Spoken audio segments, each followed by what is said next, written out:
Traffic police কেন নাই সেটা আসলে আমরা জানি না, তবে আমরা কালকে বিকেলের পর থেকে আমরা কোনো ট্রাফিক পুলিশ এখানে দেখিনি।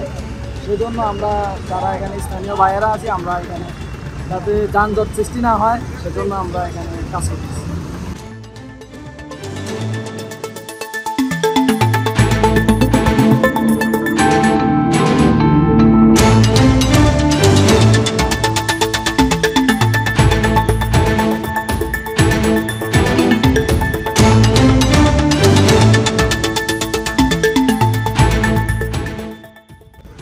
সবাই দেশের জন্য কাজ করতে চায় এবং এটা যেহেতু একটা সামাজিক কাজ, সেই জন্য সবাই নিজ নিজ উদ্যোগে করতেছে।